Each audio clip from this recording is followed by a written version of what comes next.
Good morning from the Shirley Plantation on the James River. This plantation was started in way back to 1613. Just a few years after Jamestown started in 1607, the nation's first settlement. So this was Virginia's largest and first plantation.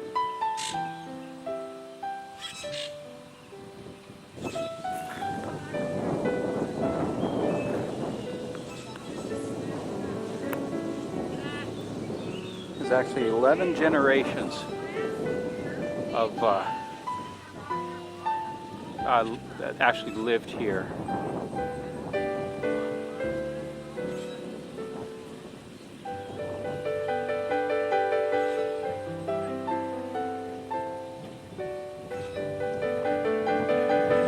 I'll go in and see what some of the buildings look like.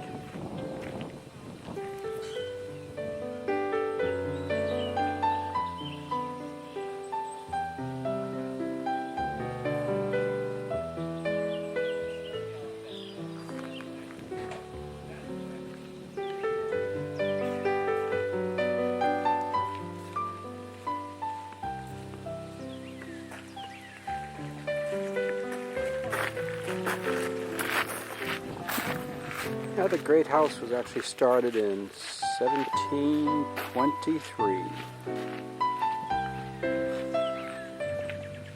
11 buildings on the complex here that are original.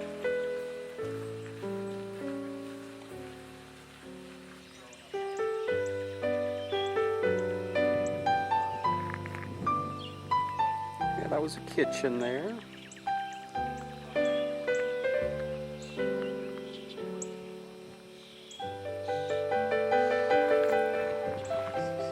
House is behind us,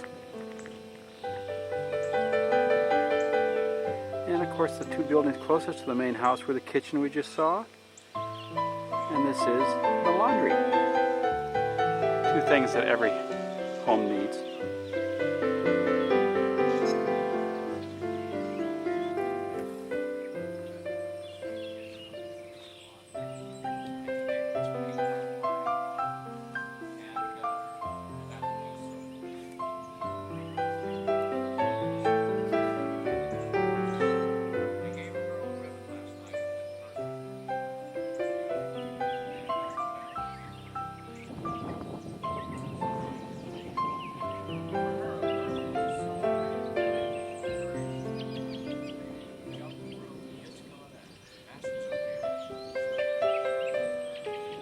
Sitting on the hill with the James River below it.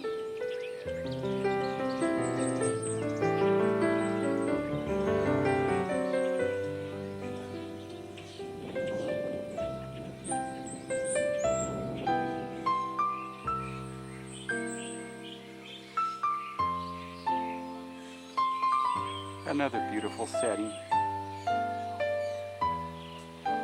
for a grand old home.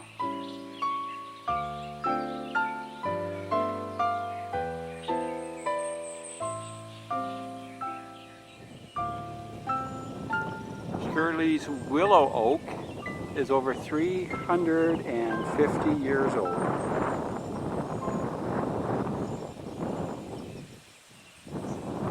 And still growing.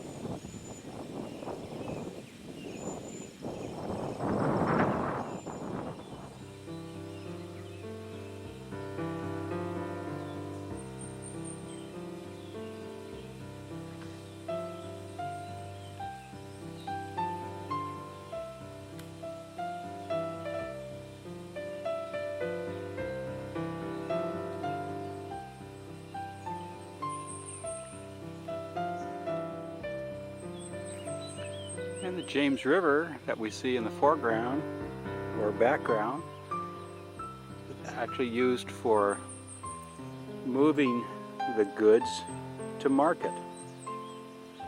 Goods like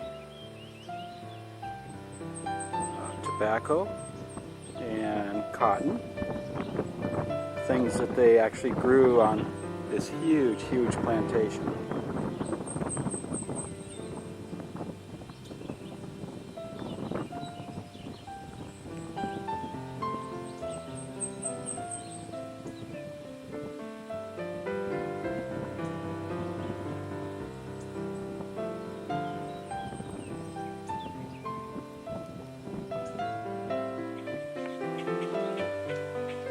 Of course, back in the 17th century,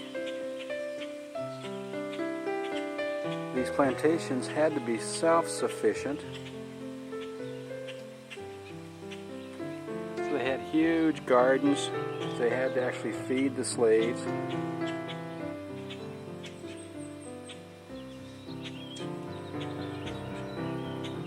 And this is one of the garden areas.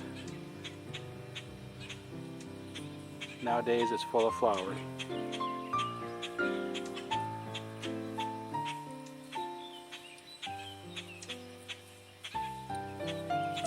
And pole.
Like this building is built in an L.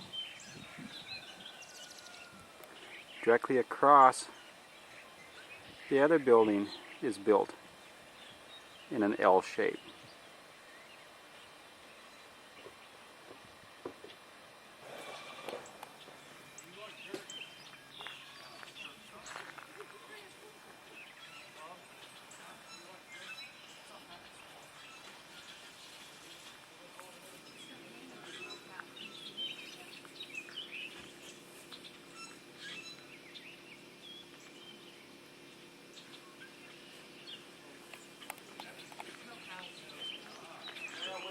Everyone here. This is a family home that we're going to be going through.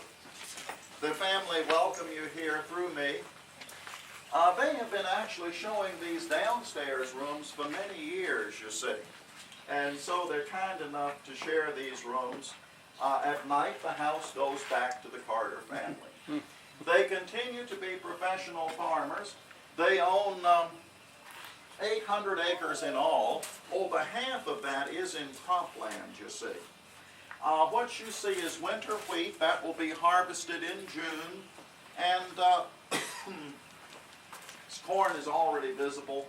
If you come back this summer, you'll see things like lots of beans and cotton. This is one of the few places in Virginia where cotton is grown, and of course the family benefit by these crops, so they're very much farmers as they always have been. All of the buildings are original buildings. The dependencies in the great house survived the war. These are buildings from the 1720s and 30s, finished by 1738. The first Carter moved in that year, and the family has never left. It has been a continuous residency. The 10th and 11th generations live above us. The 11th is the heir, Mr. Charles Carter. He welcomes you here through me, as do his parents and brother and sister. I welcome you for the Carters. I'm Tom McCary. The family do ask favors. Please, no photography or tapes of any kind in their private home. You're welcome to take pictures outside or in the dependencies or as you walk about.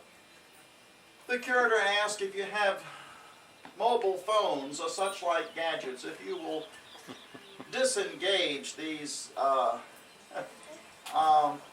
little rascals. This way it will help the guides stay on their schedule. Anything you can do to help us with any kinds of phones or other such like devices is appreciated. This way we can get through and then be in time for the next tour. The curator also reminds us of the antiques. The house is full of antiques of all different eras because of the family's continuous residency. Anything we can do to avoid rubbing or touching is appreciated to help protect. We don't have to worry about rubbing or touching the key. This is something that the other guide, I hear him tell his guest, lends character if you get human oil on it from the skin. This is, some say, the original key, which would mean from the 1730s when the house was built. Other historians have told me they don't think it's that old. I remember a historian here telling me he thought it was from the 1780s or 90s, a little bit later perhaps. It is an old key used by the family and goes to the guides during the day. I welcome you, and I need the cards the young lady gave. If you'll hand me the cards and then just wait in the hall.